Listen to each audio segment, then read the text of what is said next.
Marvin Divine.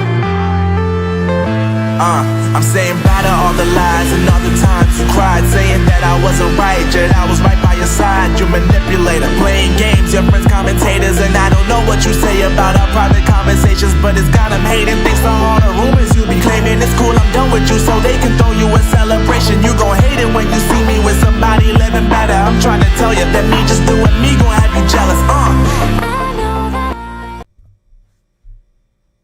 Hello folks, welcome back once again for another interview with a South African refugee who's arrived on the shores of the United States, and I can confidently say that Miss Anne Viljoen is not in a FEMA tent in my front yard. In fact, she seems to have a better internet connection than I do. I'm impressed. Let's welcome our guest in, and welcome Hawkeye. Baie goed, dankie. Please don't make me speak Afrikaans. I have to really think about it. You haven't been here that long, have you? No, that's what happens when most of your friends are US or UK based and you work for an American company for the last 10 years. Okay. Any chance you're still working for that company on this side? Yep, I am still. They were gracious enough to keep me on.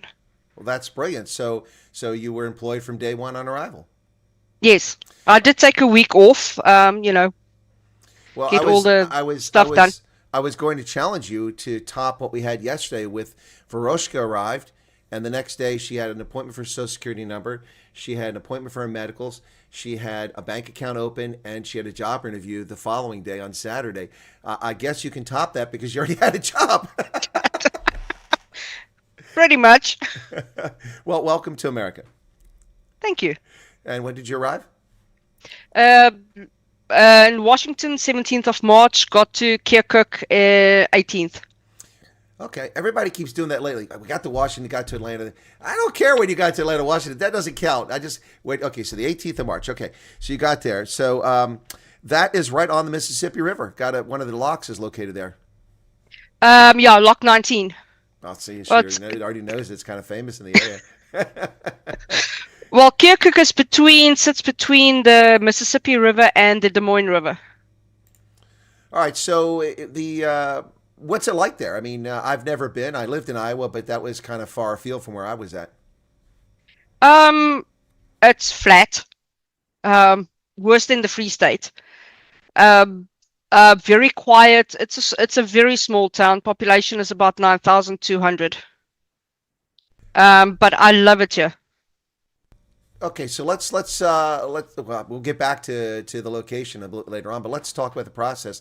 So let me go through the standard questions I ask of the folks who come over. Well, first off, I'm guessing, are you a singleton? I mean, you don't have a partner, a spouse, or anything? Nope, singleton. Okay, all right. Well, that's happening a lot, and people are asking about that. That's why I asked. So you came over on your own.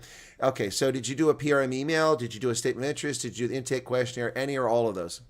Did the PRM email and I did the statement of interest.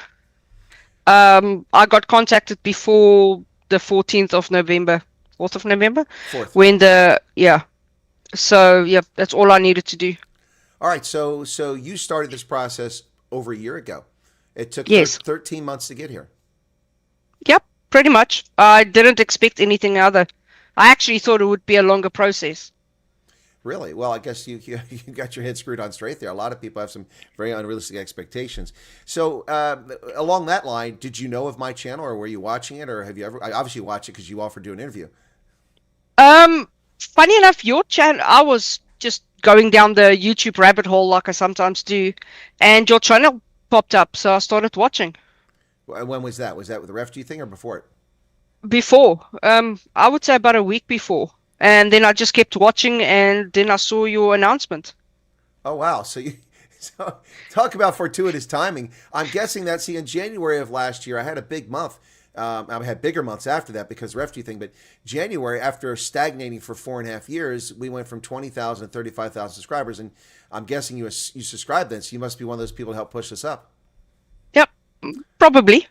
Okay, well, thanks for that. I appreciate that. All right, so let's talk about the process. When were you first contacted? How did it go? What was your interview like? You don't have to tell us the details of it, but I mean, were they friendly? Were they engaging? Was it frustrating or stressful? Just some of that stuff. I got first contacted on 17 October last year. Wonderful lady, from CWS. She was shocked that nobody has contacted me before. Immediately set up my sort of the first interview for the next day. That went smoothly. And then it was, we wait again. And then eventually I got contacted, well, I got the emails with my interview dates in the middle of November, which was annoying because my 2 interview dates was 8 days apart. And living in Durban, it means 4 flights and not just 2. Requested that my medicals be done with the second interview, which they did, and then the wheels came off. When you say the wheels came off, what happened? I booked my flight for the 27th because my interview was the 28th. Well, sorry, flights was booked for the 26th. The 24th, I got an email. No, I have to be at the medicals on the 26th, not the 27th, 10 o'clock in the morning, which was 2 hours before my flight. Wow. Okay. That sounds like another small problem. Yeah, just a little small problem there. Yeah. It's a pilot, it's a co-pilot. Yeah. We've got fluid coming out of the right starboard engine. What? It's just a small problem. Nothing to pay attention to. Well, I mean, it has to be a little frustrating there. I know a lot of people have traveled like from PE to Joburg or Pretoria, and they've driven. It's a long way to go. And if you drive up, that's a pain in the butt coming out from Durban because you have to go through the Van Renen Pass and all those trucks that want to kill you by pulling out in front of you going 5 kilometers per hour when you're going 120. But you flew up, but that's an expense. I'm going to guess you probably fly SAF Air. No? Yes. All right. Well, okay. I'll tell Kirby Gordon that you had a good trip. Every time I get on Fly SAF Air, I feel like I know Kirby Gordon because he always has those announcements at the beginning of the plane. So anyway, all right. Okay. So, but for the process itself, were there any frustrations other than that? That's kind of an annoying thing. And having to make the trip twice. Beyond that, anything frustrating? You said the lady was very understanding and very gracious. Yes. Well, with the medicals, I sent an email, which I'm still waiting a response. Still. So I contacted the actual doctor's office, and the doctor was very accommodating and slotted me in on the 27th. All right, but I mean, in the process itself, I mean, was there any other frustration? I know a lot of people are very frustrated by the time, but I think you said you kind of had, my words, you had realistic expectations. This could take a long time. So you may be one of the few people that are like, they're going, well, I wasn't really, put off by the long wait because I kind of expected it. But were there any frustrations in the process other than that? The other frustration for me was when they phoned me in December, middle of December, just before Christmas, telling me my affidavit that I gave to them was rejected for my marital status, which doesn't make sense, but okay. The lady that actually phoned me was extremely rude, no alternatives offered, no reason given for the rejection. I sent off one of those screaming emails to them going, yeah, no, this is not good. And the next day I got a phone call with a very kind gentleman that explained everything, claimed that USCIS has rejected the affidavit and can I please send in the actual court document. So I'm like, the affidavit was there because I can't get the court documents. So then he's like, well, can you get the letter of non-impediment from Home Affairs? And I'm like, what are you talking about? You already have that. No, we don't. I said, yeah, I gave that in with the first interview. So I had to send it in again. Yeah, these it seems as if the left hand doesn't know what the right hand is doing with Church World Service and RSC.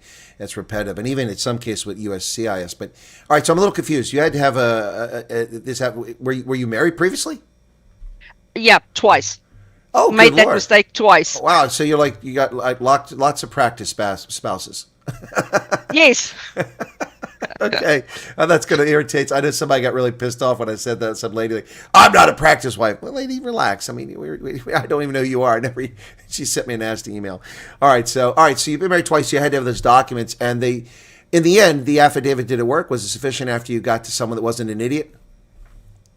Must have, because I sent them the letter of non-impediment again, and they also asked for my ex-husband's death certificate, which didn't make sense because he passed away about 15 years after we got divorced.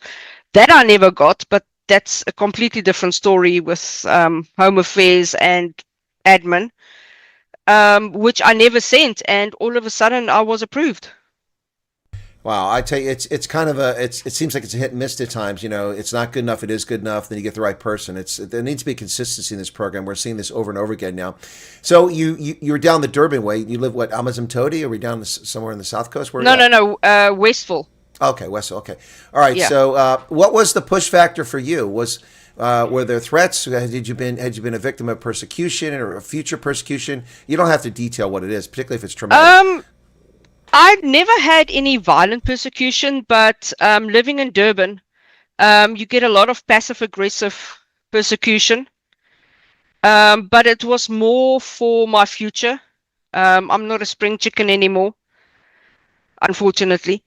So, and I can see where the country is headed, and I just decided, no, I need to get out. I need something safer, more stable.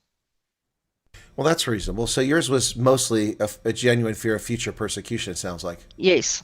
Yeah. Well, I mean, once again, so thank you for that, and because that also helps confirm, you know, it's nice. A lot of these interviews have a unique angle, something different. Like, of course, the Stoltz family broke all the records. I mean, they had a safe haven passport.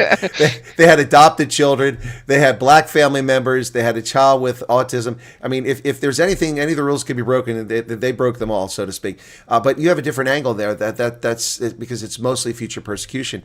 You said you worked for a U.S. company for a while, and how did that go about? Did you contact them at some point and say, hey, listen, I may be coming over, or did you wait till you were confirmed? And how did you work this to make sure because you're not the only one.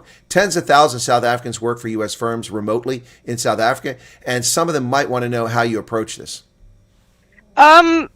Shortly after I started the process, I contacted my manager and broached the subject with her. She's an amazing lady, and she said, okay, she'll start putting out feelers in the company to see if they can keep me on, and that's how it happened. As the process progressed, I would give her updates, or she would contact me and go, hey, how's the refugee program going? I'm not too sure what all happened in the back offices between the legal department and HR, but eventually the news came through that because of the type of contract I've signed, I'm an independent contractor. All they basically need to do is, when I get here, they just going to send me a W-9, which I need to fill in and sign, and I can literally start working the day I land. Wow, that's amazing. Now, I don't know the company, so this isn't directed at them, but I know that oftentimes when we hire people in Africa, and even in South Africa, the wages are considerably lower than with our U.S. Were you able to be, are you being paid the same wages, or did you pick up like a U.S. scale? Not to beat your nose, but I'm curious. No, still the same. But I'm basically earning, for this area where I'm staying, a fairly good wage. All right, so you're making a livable wage. It's enough for you to Yes. survive and get by. Yeah. Are you in a permanent house now? It looks like a nice kind of setup you got behind you there. No, this is my best friend's house. He's my US link.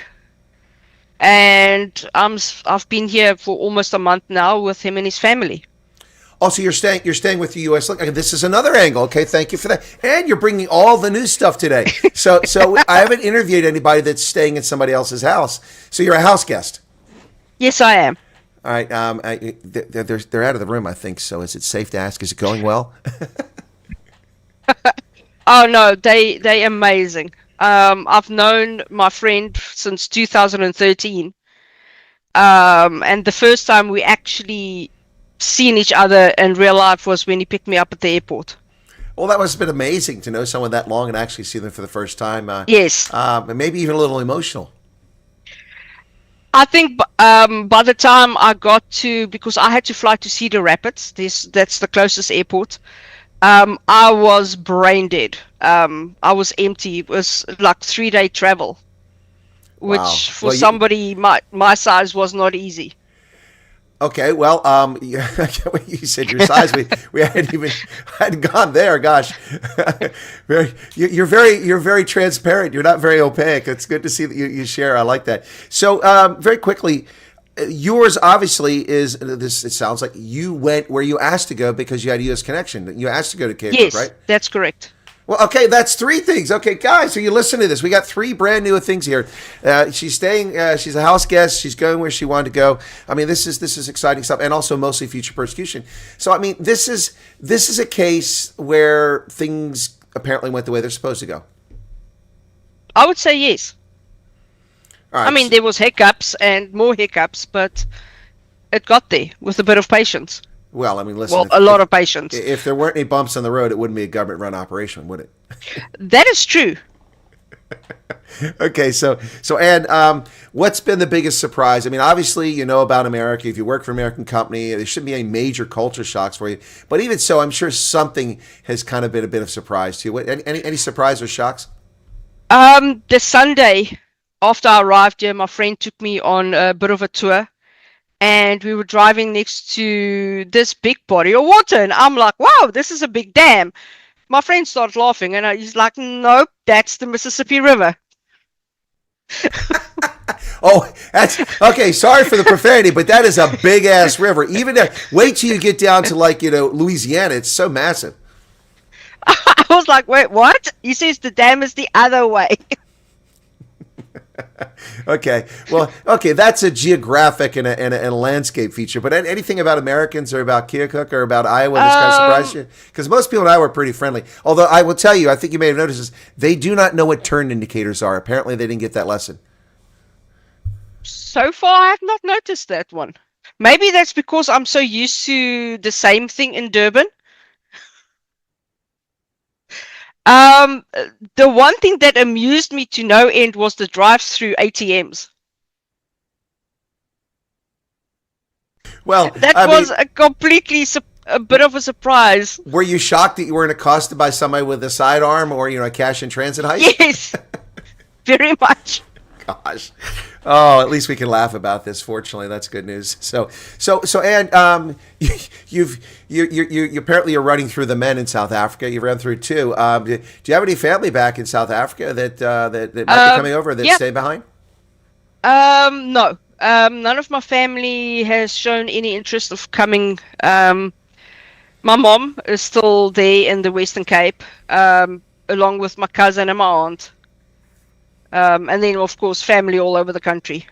But as far as I know, none of them has had any interest in coming over. Now, a few people that have come over recently didn't tell family that they're here. Does your family know you're here? Yes, they do.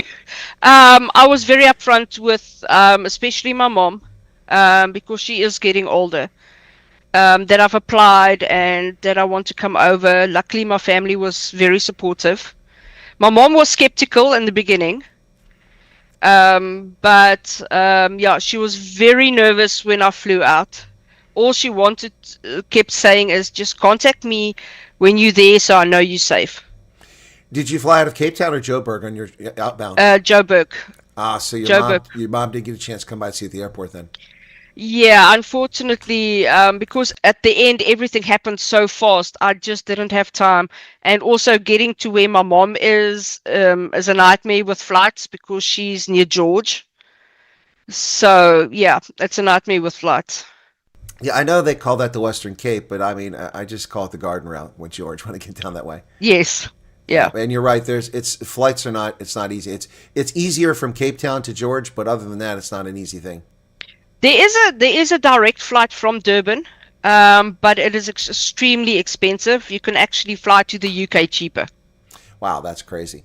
Yeah, no, but because it's not a main route, that's the thing. So it makes it tough. But all right, so do you I don't know, FaceTime or WhatsApp with your mom? You get a chance to chat with her? WhatsApp, video call. I try to do it at least once a week. Yeah. All right. Well, I'm guessing your mom's missing you, Oh, yeah, she is. and vice versa. Yeah. Well, maybe I should ask that question. It might not have been safe if the answer was no. Anyway, but seriously, okay, okay. Let's go to the nuts and bolts of things. You flew out of Joburg. You landed in the States. Then you wound up other flights, Cedar Rapids, and these. When you got there, your connection was there. Was your case officer there, or did you just leave it to your link? Well, I have a virtual case officer. Because Which is you're located too far away from where you have any agencies. yes. Basically, my case officer is in California. I thought he was in New York, but he's in California. Absolutely wonderful man. Immediately the next day, he contacted me. Then we had a video call meeting, and he's been hard at work. Okay, so okay, are you all listening? This is a fourth different item. We now, because we know in the 59ers, there was a family that went to Montana, had a remote officer. I don't know why they went there. There was a few issues with them initially, but they seemed a bit concerned. But I've not interviewed anybody so far that's had a remote case officer, so that's enough. And did you plan all this? I mean, you're like coming out here with all these unusual things that nobody's heard about before. Nope. I did not know this is unusual. Well, yeah, because it's normal for you. It's your case. But no, we've not interviewed anybody that had a remote case officer, and that's yet another thing. All right, so your case officer, do you mind telling us what agency they're with? IRC, International Rescue Committee. Yeah. Yeah, and see that's what goes back to the whole point with these agencies. It's the people. It's not necessarily the agency, although there are exceptions, because we've had fantastic people working for IRC in Modesto, California, who responded. Oh, you've got company there. You're getting video bombed. Oh, shape. He brought me a blankie. Okay, that was nice. All right, so yeah, so we've got people who've been fantastic service at IRC. That we've had other people like in Dallas with terrible IRC service. You're getting good service out of California. That's good to hear. So you that took care of. Your link picked you up, took you to the place. You're staying with them. Are you looking for a place on your own or what? I've already found a place. It's a tiny little apartment. I mean, Kirkuk being so small, there's not a lot of places to choose from. But I should be moving in this afternoon. Well, congratulations. That's awesome. Now, I'm curious about this because of the remote nature. What about your grant money and things like that? Did you receive any of that? And if you did, how did it come? Yeah, I did get a grant. They couriered the card to me with no money loaded, which there was a snafu because somehow the card ended up in somebody's office where it was not supposed to be. And then the caseworker and his management team had to try and find out where the card is. It was about 5 families where the cards ended up in somebody's office. And then eventually it came, and then they were able to load the grant money. So when you say they loaded the grant money, did they load the full $2,000 onto that so you had Yes. it in hand? Oh, okay, Yeah. That's brilliant. So it was all at your disposal from the outset. Well, after Yes. the snafu. Yeah. Okay. Well, that's good news. So I presume you already had a Social Security number, or because you were working for a U.S. firm? No. But do you have one now? Yes. I've did the online application on the 17th, got a appointment for the 25th. I had to go all the way to Burlington because that's the closest office. They couldn't find the online application, so they just did everything from scratch. And 6 days later, I received my card. Looky there. Other than them not being able to find your online application, that's kind of how it's supposed to go. It's supposed to happen very quickly like that. You did that on your own. What about your EAD? Any word on that? That arrived very shortly after I arrived here. Got the goodness. EAD.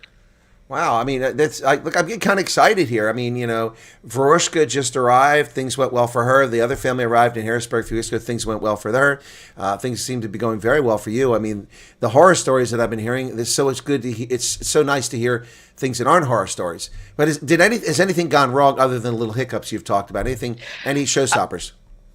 The only real issue we're having is with the medical assessment that I have to go to, because there is no contracted medical facilities anywhere near me. I literally have to probably go to Des Moines or Iowa City. So the other option is to wait for me to get some kind of medical insurance, whether it be Medicare, which the agent has applied for, which I doubt I will get, or through the marketplace, because otherwise I'll have to pay out of pocket for it. Yeah, and that's going to be prohibitively expensive. Then suddenly your income's maybe Yes. not going to be as good as it is now. Yes. Yeah. So it's because it's not just the doctor's appointment, but it's also the lab work that has to be done, and that's the expensive part. Yeah. Well, I would say that if you get an option, Iowa City is going to be easier. It's much closer than Des Moines. Yeah. Yeah. So, I understand. I appreciate where you're coming from there. I mean, it's not the same sort of thing, but when I left Iowa, when I left Iowa and was reassigned to Italy in 1997, my my transportation office, the closest military installation was in Omaha at Offutt Air Force Base, which is a 3-hour drive one way. Back in 1997, you couldn't sign things online.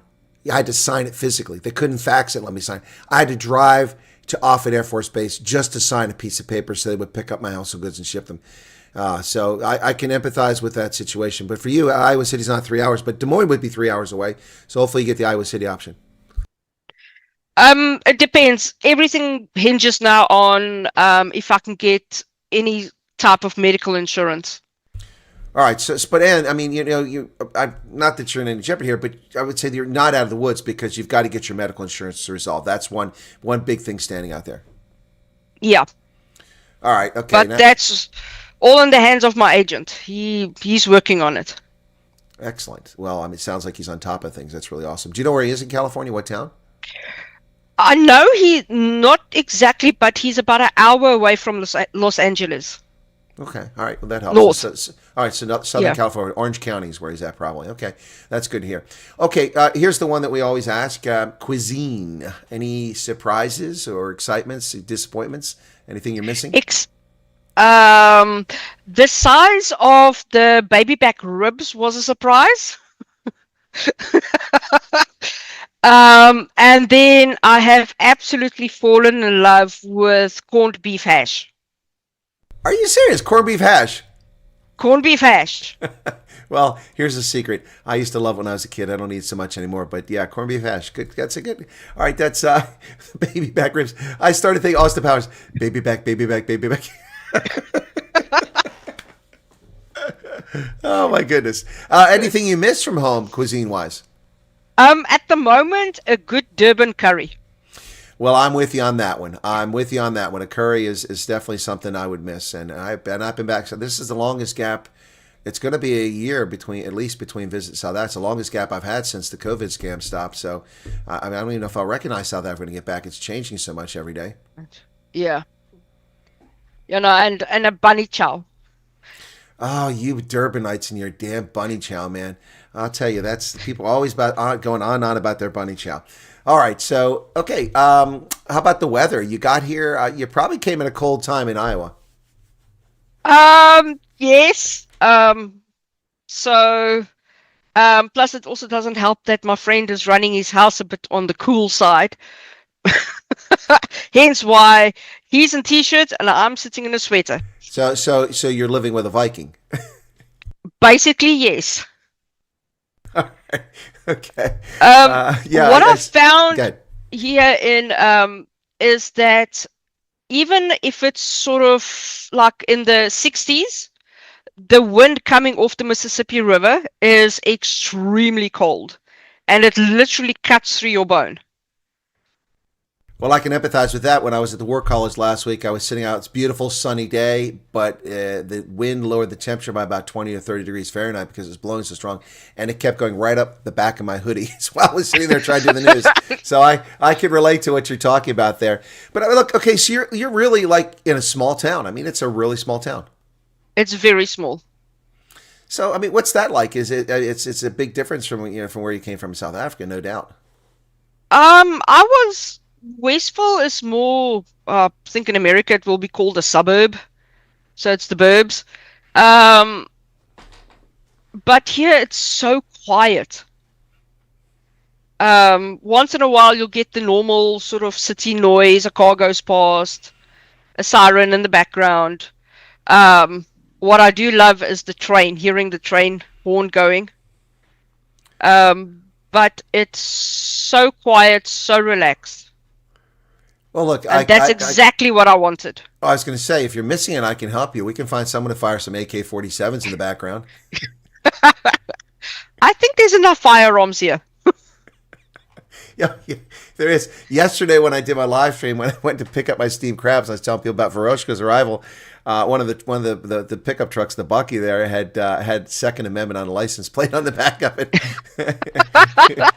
Yes, there's one. There's no shortage of America: McDonald's or firearms. That's true.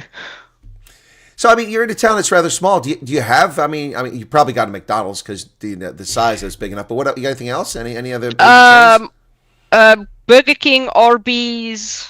There's a couple of mom and pop restaurants, and a Scooter's coffee place. No Starbucks, but there is a coffee place. No Starbucks. Wow, gosh, somehow they missed that. What about shopping experiences? Do you have Hy-Vees? That's the grocery store in Iowa.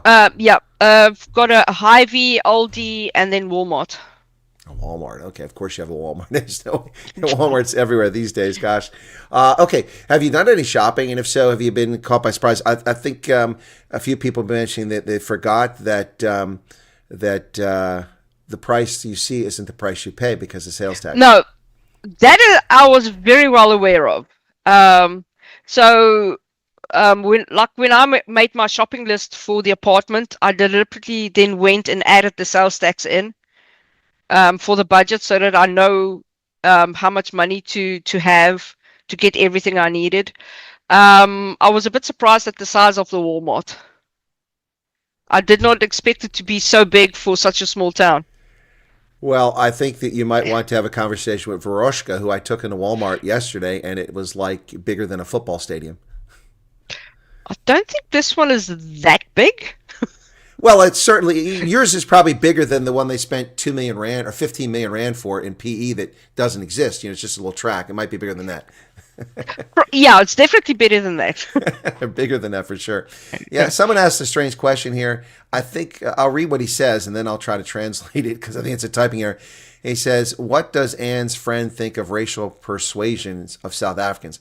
I think the question from Night of Justice is, does Anne have any idea what her friend knows or thinks about racial persecution in South Africa? I think that's the question, Night of Justice. And I don't mean to bring your friend into this, but is that a question you're okay answering?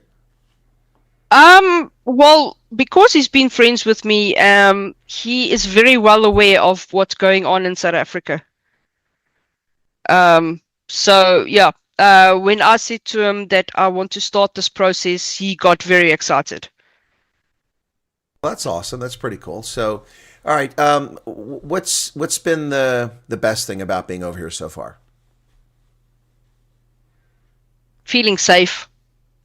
Really? That's that. I mean, because Yeah. you haven't been a victim, but I guess nonetheless that stress is still there. I could physically feel the stress leave my body. It was the strangest feeling. I mean, when I got here, I expected to be excited, but I wasn't. For me, it felt like it was a combination between coming home and visiting somebody, being on holiday. And then as my brain started processing that I don't have to sleep light because I'm scared somebody's going to break in. I don't have to look over my shoulder when I walk on the street or go to the supermarket. All that stress came out. It's in South Africa, I was literally insomniac, where I could go a whole week without sleeping properly. Since I got here, I have got 6 to 7 hours sleep every night. Well, no doubt that's good for you. That's certainly good for your health. I mean, that stress relief. I mean, I don't think people realize the impact that has on your blood pressure, on your heart, Yeah, on your cardiovascular system. That constant stress, it really shortens your lifespan. it does. But you feel safe now. You're comfortable. You can sleep. You're missing the AK-47s. I've got some friends and I'll arrange that for you. Oh, so do I. I have a friend that's a gunsmith, so I can get those easy. All right. Okay. So you're a small town, and you looked on your own. But how was? I mean, you said there's not a lot of options. There's not a lot of housing inventory because it's a small town. But what was your search like? Did you have to look at several places, or did you settle on the first one you found, or how did that go? Well, I actually searched for a place before I came. Started looking what's available in Kirkuk. Um, and the one I eventually settled on was mostly because of the location. There is, call it bigger options, but then I would need a vehicle to get around. I mean, Kirkuk is small, but you do need a vehicle to get everywhere. Well, Carlisle is small too, but as Veroshka can testify to you, or attest, not testify, attest, I took her around yesterday, and while it's small, you need a car to get around as well. I mean, that's just Yeah. the nature of America. Unless you live in Chicago or New York or Seattle or something like that, you really need a car. It's not realistic to get around. But I'd say the same thing about South Africa. You have to have a car too. I mean, Yes. you really can't rely on public transport. The only place you can do that is Japan or China or Europe, where you don't really need a car, you can get around, or a place like Hong Kong. All righty, okay. Well, let's run through a few more things here about the experience. Hawkeye State, how are the Iowans? Are you finding them friendly? Extremely friendly. Iowa nice is a thing. Yeah, no, it's a marketing thing, but it's a real thing. It is. Everybody is so friendly. Even the lady who processed me for my state ID, we got there and she's like, I need two documents to prove where you stay. So we like, oops. So she goes, no, go do this, and this, and then come back. See you in half an hour. So she set you up for success. Yes. Oh, what a nice change from a bureaucrat setting up for success instead of trying to frustrate you. Yeah. So I guess your experience was nothing like a home affairs office. No, nothing. Nothing at all. All right, and so you've found a place, you've got a job, you just got to sort the medical insurance, medical coverage out. That's something that's got to be worked out. Do you envision getting a car at some point? Doesn't sound like you're looking to get one right short term. When I set my priorities, it was, get all the documents sorted, get a job, or start working again, get an apartment, and later on, although there's no public transport in Kirkuk, but because I chose that specific location that I can walk everywhere, once I'm settled and got myself stabilized, then and start building a credit record, then I can start looking for a vehicle. Well, yeah, that's a very look. What I have to say so far, Anna, besides the fact it's a pleasure to chat with you. Thank you for the conversation. I really appreciate that. But what I like to say beyond that is that you really seem to have your head screwed on straight. You really have approached things. You do things that remind me of how I would move. I mean, when I moved to Pennsylvania, I was coming from Ethiopia. Before I got here, I'd already purchased a car. The dealer picked me up at the airport hotel the next morning, took me to my car, and I was driving away with the car. I'd already researched a home. Unfortunately, the home I purchased was the first one I looked at, and I thought it's okay, but maybe it's a little far. The one I thought I might buy, when I arrived, someone made an offer 30 minutes before I got there, so I couldn't buy it. And I wound up, ironically, I'd forgotten about the first place, and then this real estate agent drove me on this back road along the ridge line and the creek, and I'm like, where the hell is she taking me, man? I was following her in my rental car, and then we kept driving, like, where's this place at? We finally got there, and I'm like, this looks familiar. So I scratched my head. Oh, this is the first place I looked at. But what I'm saying is that you did real research. You thought this through. You made a plan, and you're executing your plan. Yes. For those of us with US links, I think it's easier to do the research and make plans and look for stuff online. Whereas the other people who has no choice in where they're going and don't know until they leave South Africa, that's the one benefit if you have a US link. Oh, absolutely. That makes a lot of sense, particularly if a U.S. link is well established. It makes a huge difference. Some people have U.S. links, but they're relatively recently arrived family members, and it isn't always as helpful because they're still adjusting themselves. Someone asked a strange question, and they ask, "How are the pubs in Keokuk? Have you been to any pubs?" No, I don't drink alcohol, so Well, there you go. Okay, we've answered that question. Like I said, that was a strange I question. do know there's quite a few biker bars. Really, a lot of biker bars. Okay, that's interesting. Good to know. I guess I don't have to go all the way to Rapid City for the convention. I'll just go to Keokuk. All righty. Well, let's see. This one's going so smoothly. I'm at a loss here. To a lot of times we have all these difficult questions. Well, let me ask this question. In South Africa, did you get around much? Did you know your own country very well, or are you just kind of a Durbanite? Thanks to my parents, we traveled all over South Africa and even Namibia, Botswana, a bit of Zim. I had family farm near Potchefstroom, and then also near Steinsberg, in the Karoo. So yeah, used to travel all over the country. So you know your own country. I mean, a lot of South Africans I know Yes. don't really go anywhere. They're just kind of located where they're at, and that's where they grow up, and that's what they know. So you've been around the country. So you've been exposed to different people in different parts of the country, and coming to Iowa now you're exposed to a whole different crowd. But of course, your online work. How does that work? I mean, did you have to offset your hours to be available for U.S. time, or was it work you could do when people were sleeping? The one thing my manager loved about me working from South Africa was that I could cover the EU time zone. But now that is slightly different. Well, yeah, about and- 7 hours different. Different. And also I work weekends, and then I take my day off in the week. Your day off, not 2 days? No, just one day off. Slave drivers. No, that's my choice. Oh, okay. Well, you enjoy working then, I take it. I love the work I do. May I ask what industry? Are you in IT, insurance, banking? I do customer support for educational websites. Oh, that's fascinating. I used to work for Berlitz. I did consulting for Berlitz, and that's an educational company, among other things. Fascinating.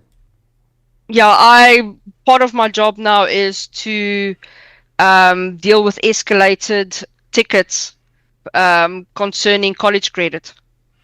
Oh, well, yeah, I'm sure that there's a lot of that. We've got millions of college students, and so I'm sure that's an issue. But you mentioned EU, so you're also dealing with companies over there as well. No, the other side of my job that I do from time to time is to step in as an assignment reviewer. So basically, if an assignment is rejected, I go in and just double check everything to validate the rejection reason. Okay, thank you. Just a second. Let me pause for a second. Future looks bright. First off, you're incorrect. Chris Wyatt is talking to all of you. Ask questions that are related to this interview. The person is sharing their experiences. That's why we do interviews. They're not to answer a person's question. How do I fill out a refugee application? Oh, what's the timeline? That's not the purpose of this Future Looks Bright. And you are wrong. You're saying that the Colonel doesn't really look at our questions during discussion. You are wildly mistaken. I spend half my time, but you don't notice me glancing over to the right where the chat is. I'm constantly looking over there. But most of what people are asking is not relevant to the conversation, so I ignore it. And if it's appropriate, I bring it into the conversation. So don't make assumptions that you're not familiar with. I bring a lot of conversation here. It depends on the questions. If they're good questions, and I even bring silly questions. I thought the pub question was a little bit silly, but I thought it was lighthearted, so I brought it in. Okay, so here's a good one for you. And Spook says, did you get your I-94 when you arrived at the airport? I got it about a week, I think, afterwards. My agent actually emailed it to me. Okay, what this agent sounds like a darling. This guy's got to getting work done. Yeah, he knows the process. He's a ex-refugee, so he's been through it himself. He's absolutely amazing. Do you happen to know where he's from? What country originally? I'm not sure, but I know at one stage he worked in Iraq. Okay, all right.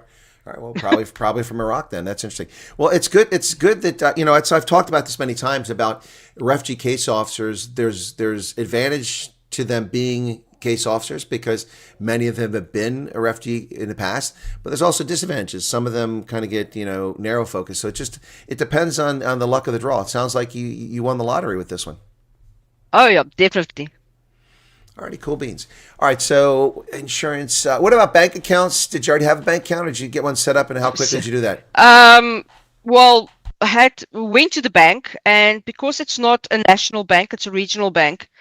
They couldn't help me with just my passport, so had to go do the state ID. So did the state ID and the bank account on the same day. Okay, cool beans. Did you sign it with Bank of Latin America? They give it to illegal immigrants. No, it's Connection Bank. I don't know them. Okay, interesting. All right, so yeah. All right, now there's a where was this? Where did it go here? Oh yeah. So Snippets is asking, and if you give your consent, then you can send it to me. But Snippets is asking if you wouldn't mind sharing your email address, not here on air, but I can relay it about online remote work in the USA, so she can reach out to you. Okay. Yes, definitely. Okay, cool beans. Sonia Smith is asking a question that is for the Refugee Cafe Clutch. That's not for this. We didn't talk anything about being a gun owner. She can't own a gun as a refugee until you have a green card.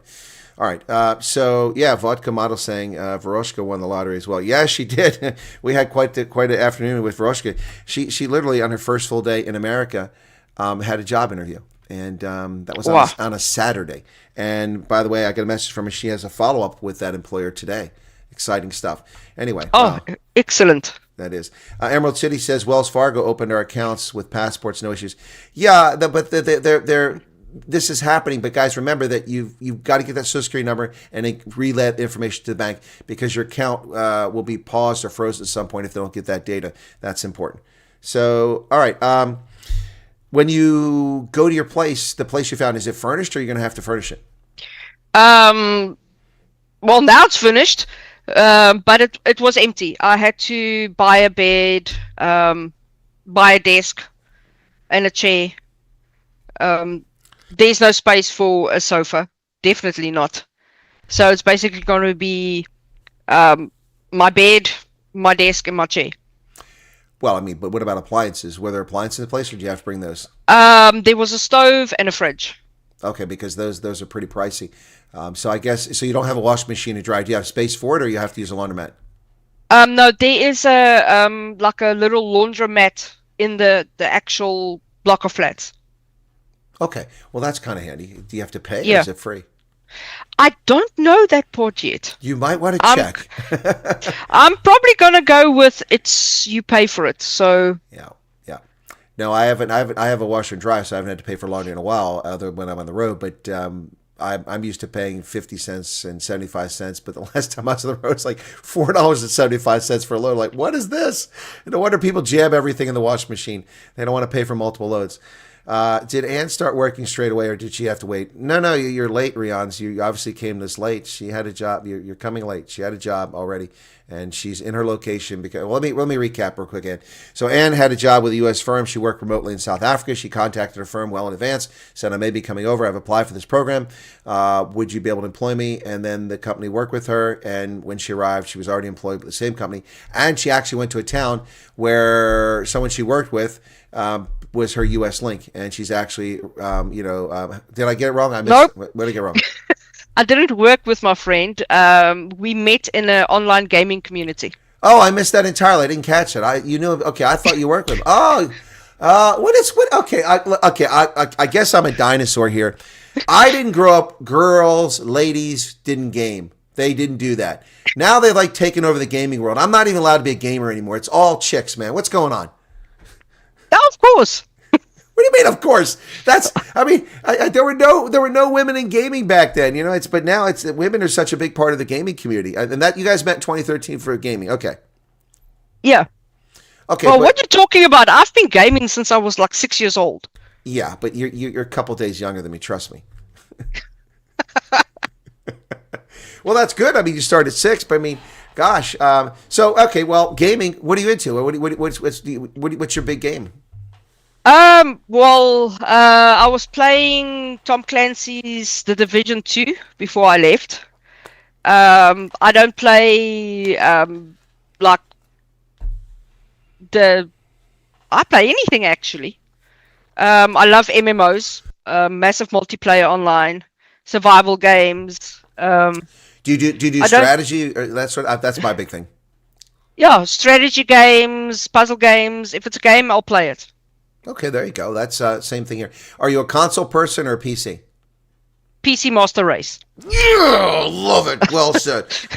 I hate those consoles. All right, cool beans. All right, well, that's awesome. We're finding out there's a few other ladies in the chat who are gamers as well. A gamer here, 45-year-old mom of three, have my own PlayStation and 55-inch TV.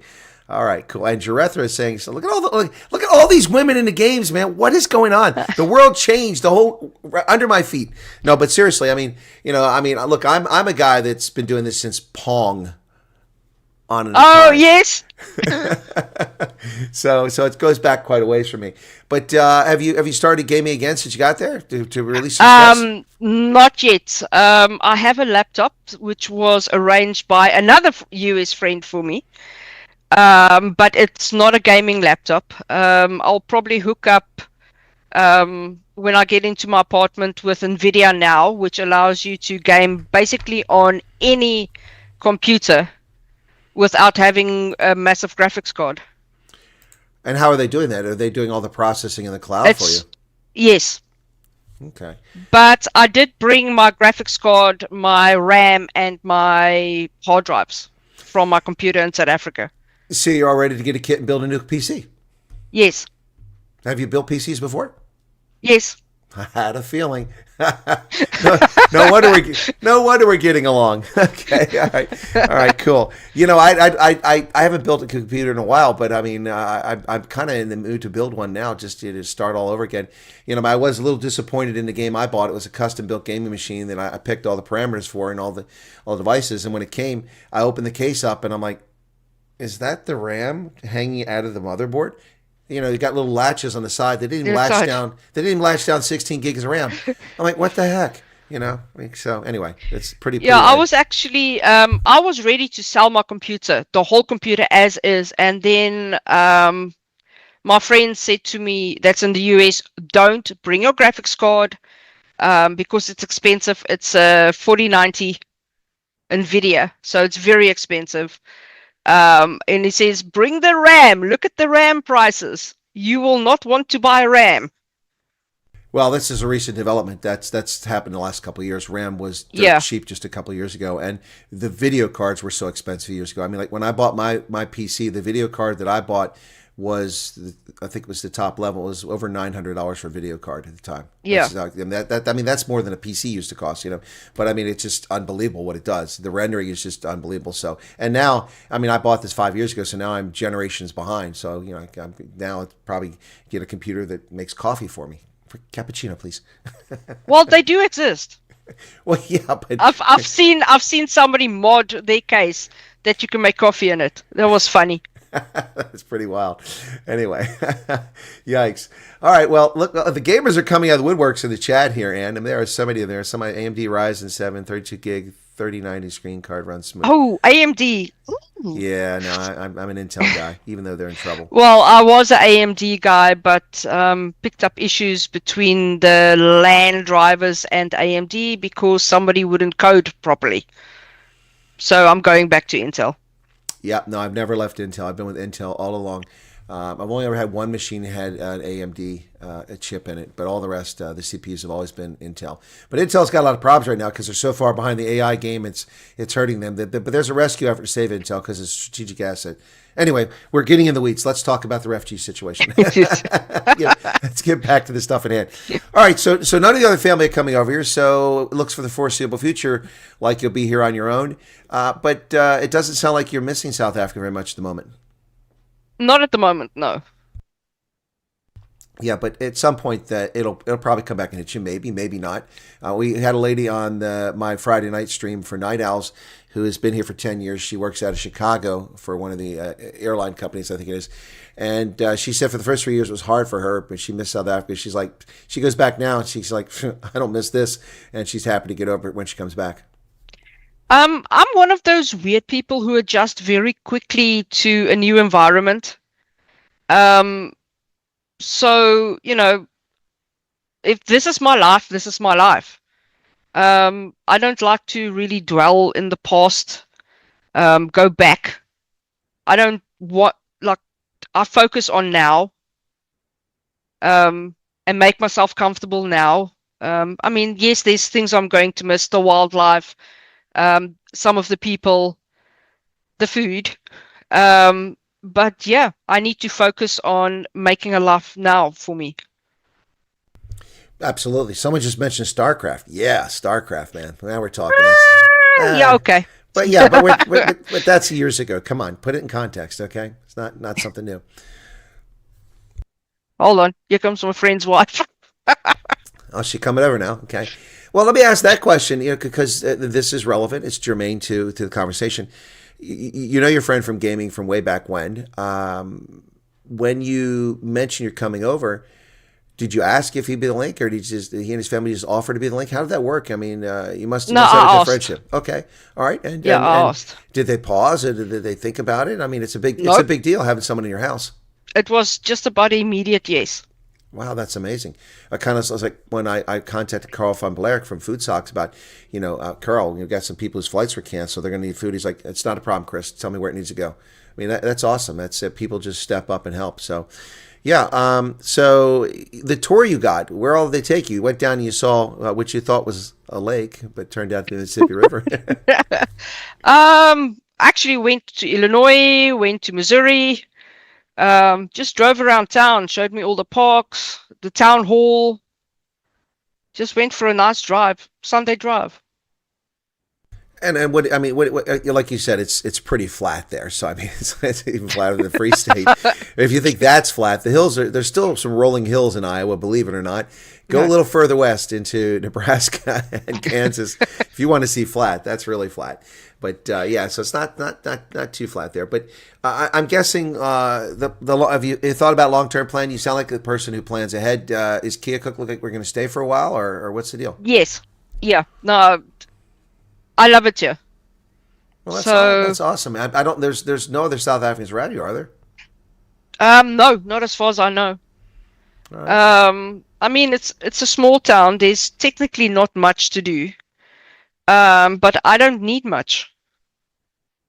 No, you don't. Plenty I mean, you're a gamer. You work from home. I mean, you just need a roof over your head, heating, air conditioning, and food, and a fridge, and maybe a washer and dryer. But that's on the other side of the complex. But The complex. That's really all you need, and bandwidth. Yes, and then I'm happy. That's pretty crazy. This conversation, and the whole time, the sound quality is really good, but it reminds me with my headphones on like that and your headphones on, I feel like I'm back in a helicopter and I'm talking, to the air crew. That's the kind of sound like I'm talking back and forth. I can imagine. Amanda says, please, Colonel, I would love to connect with Anne, met at interviews. Oh, Amanda Fundevalt met you at the interviews. She would like to link up with you. Sure.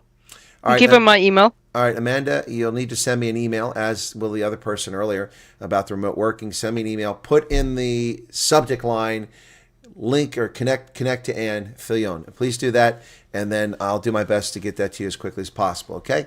I'm happy to help people make connections, but I don't give out people's personal information unless I have their permission. I've got her permission on those two cases.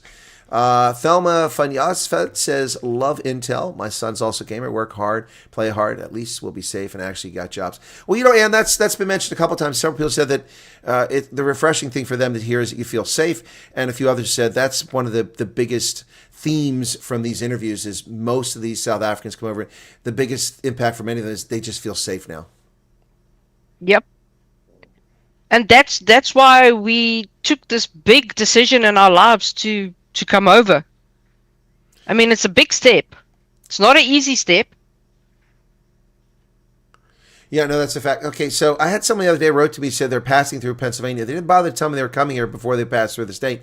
Now Legacy Builder says finally moved closer, went through Pennsylvania yesterday, absolutely beautiful.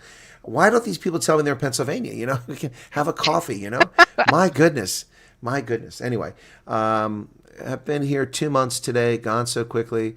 Hope to see Colonel soon in Erie. Jason Stevens. Yeah, well, Jason, I just booked a hotel for Pittsburgh. I've got to work the Columbus, Cleveland, and I haven't decided whether I'm staying overnight in Erie yet, but I probably will. But the Pittsburgh thing was a bit of a headache because the National Football League draft is going on, and all the hotels. I paid $89 for a hotel when I went to visit the Oosthuizens.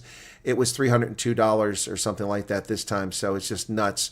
I had to find a place a little bit further away and get it for $135. But yeah, I'm not Richie Rich. I'm self-funding all this travel to do this and visit refugees. So, but yeah, Erie is on the charts for. Let me see. Erie is scheduled for the 20th of January. So a week from tomorrow, I should be in Erie to see the folks in Erie. Okay. All right, cool beans. And I got to tell you, I don't think I'll be at Keokuk anytime soon, but maybe when I get to the Quad Cities, that's not too far away. Maybe I could link up with you then. Yes, I mean, this is the tri-state area, so I mean, you can visit all 3 states in a matter of 5 minutes. Well, you can visit 4 states out west in a matter of 1 second. The 4 corners, the 4 states link up in one spot. Anyway, all right. Well, Ann, let's do this. Let's. You sound like a very well-adjusted person from our conversation beforehand and what we've talked about now. I'm sure you're going to have some good advice for people. I'm guessing one of the things might be, to tell people to, be patient. I mean, I'm inferring that might be something you're going to say, but have realistic expectations. But because that seems to be where you've come from this. Okay, so Ann, why don't I let you offer some advice to people about the experience and whether it's worthwhile and what to expect. It's definitely worthwhile. If you are concerned about your future in South Africa, this is the right step, but don't even start the process unless you're 100% sure you want to go through it, because it depends on where you stay in the country. Well, in South Africa, it's not a cheap process. It's a long process. I just kept reminding myself that there are thousands in refugee camps all over the world that's been there for 10, 20 years. That's been waiting. So to go through this in 13 months was nothing. Just be patient, keep praying, deal with every hurdle that comes up, be proactive. So if you're going to start the process now, make sure you've got all your documentation before you go for your interviews. Don't go to the interview and go, oh, I need this piece of paper. No, I think that's good information, good advice. Petra Myberg, Petra's from up in the Veldruf area there on the West Coast. She says, hi, Chris. Interesting young woman you are interviewing. Well, I would agree. Very interesting. And it's very fascinating. Young? I like that. Yeah, well, at least someone's calling you young. Ronaldo's still trying to call me old. Screw him. All right, we got lots of people that want to connect with Ann. Again, you need to send me an email and put in the title line link to or connect to Ann Viljoen. You also need to tell me who you are in your message and why you want to connect with her. I'm not going to send any stalkers messages to her, okay? Well, I mean, we got to be careful, Ann. You never know. You don't know who's out there. So anyway. True, but then again, my mom would be so happy if I finally have a husband. What do you mean if you finally? Haven't you gone through 2 already? Wow, one that actually sticks. Oh, okay. Oh, fair enough. Okay, so yeah. Well, I mean, you never know. Yeah, who knows? I don't know if you'll find one in Keokuk. In Iowa, you're bound to find somebody. You're bound to find somebody in Iowa. That's for sure. Yeah. Well, okay. So it doesn't sound to me like you're at all disappointed or at all surprised, and it sounds like pretty much everything has gone smoothly, except of course we've got to sort out that medical insurance situation. Yes. Yeah. No, everything has gone actually faster than I expected. Well, that's a pleasant surprise then. Yes, it is. I mean, especially after receiving my social security number, everything just went very fast. That's awesome. It's fascinating because what I like about your situation is that you framed realistic expectations on what the program is going to be, that it may take a long time. So when things fall in place and they happen quicker than you expect, that's like gravy. I mean, that's just really good stuff. Yes. Yeah. Cool. Well, Ilik Bota just gave 140 Rand super sticker. Thank you very kindly for that, Ilik. I wasn't expecting any super chats during the stream. Thank you very much for that. It's very kind of you. I didn't miss any others, did I? Let me just check very quickly. Ooh, that's like 5 frappes. No, they're $7 now, so that's one. Oh. Yeah, it's one. Yeah, no, the frappuccinos are really expensive these days, so they're up to $7. So I don't drink them very often. Yep, you never know who's out there. It's scary, says Cadillac. I'll talk about my point about telling me who you are in the email. All right, but apparently, Ann, you're going to get inundated with a lot of questions here. You know, that's fine. That really hasn't happened in the past. I mean, we've had, you've seen I've done almost 50 refugee interviews, maybe 50 or more, and I don't recall so many people. I mean, apparently people like you, or they want information from you, one of the two or both. Information, yes. Cookies, no. All right. Well, listen, and I think the farmersonly.com website is still up if you're looking for a maid out there. Wouldn't mind a farmer. Well, Iowa, you're going to find plenty of those. Oh, yep. There you go. Oh, somebody says, "Oh hell no, stay unmarried." Yeah, at this stage, I think I'm too used to being on my own, very independent. Well, Hasigi says, if you're unhappy, you kick them out the door and no money for divorce. My goodness, she's a cynical lady. Well, I guess it is cheaper if you don't have to dissolve a marriage. There's no lawyers involved. True. Well, this interview is going sideways in a hurry. So let me ask you about your host, without being too personal or intrusive. They obviously know you. Did they happen to know about my program? Did you share it with them? Did they know about it? No, they didn't. Oh my goodness! See, all I ask of my viewers is tell 3 people, get me 3 subscribers, and you didn't even do that, Ann.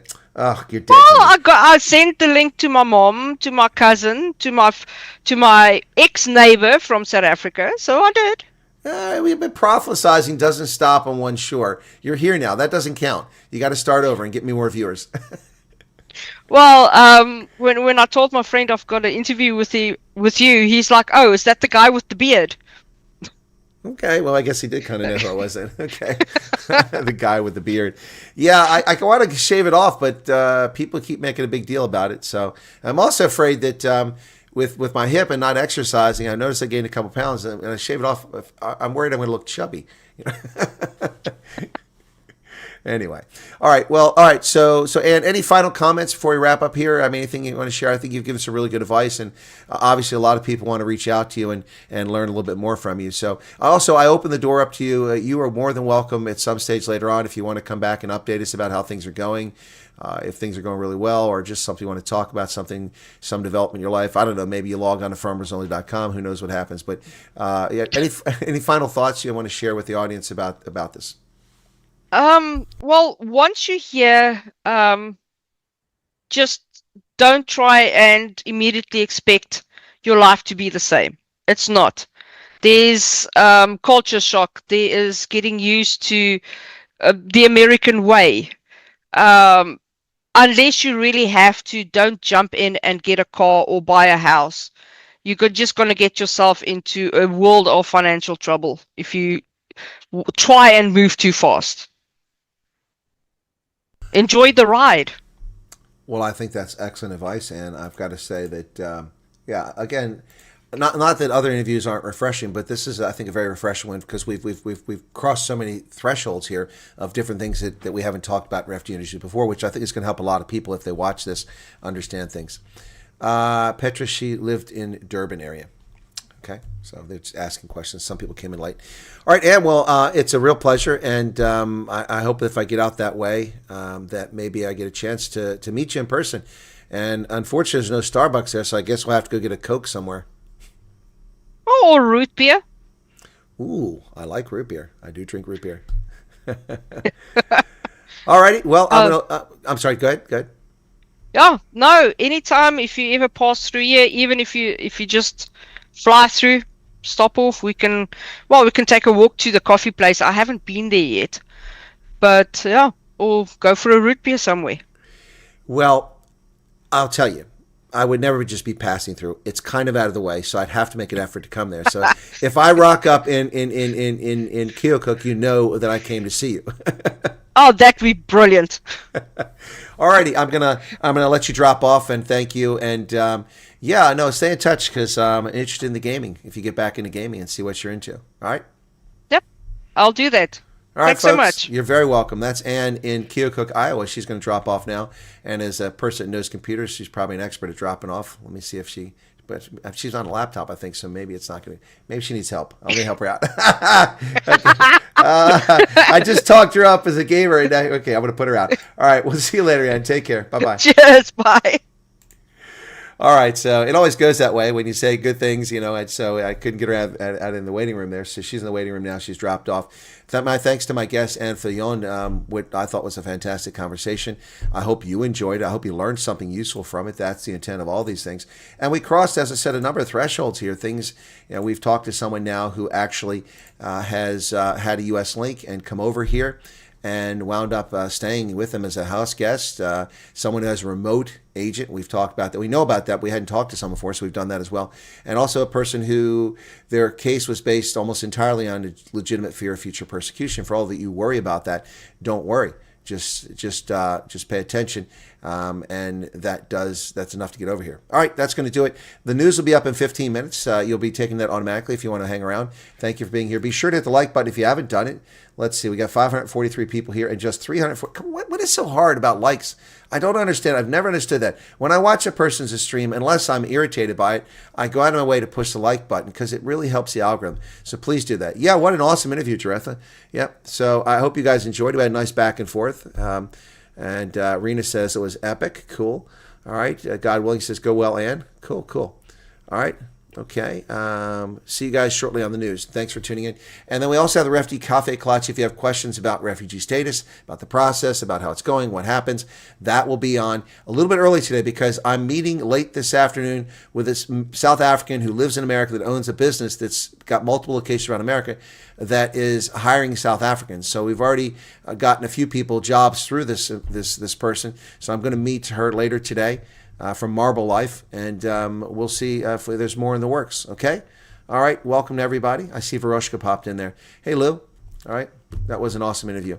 There are groups where we can speak to someone about their experience. I do not recommend groups, Danica, but on this side, I suppose it's okay. But there's a lot of people that go in groups to cry about their situation, which just turns people off. So anyway, my recommendation is come to the Cafe Clutch and we talk about people's experiences. That's going to do it, folks. See you in about 15 minutes. Let me stretch my legs. And thanks for being here. Again, please hit the like button. Did it make? We got 379 now. It's a little bit better. I had about 60-some from the 511 people currently here. But some of you are not hitting that like button. Please do it. I know some of you can't do it on your devices, but do your best. All right, cheers. See you shortly.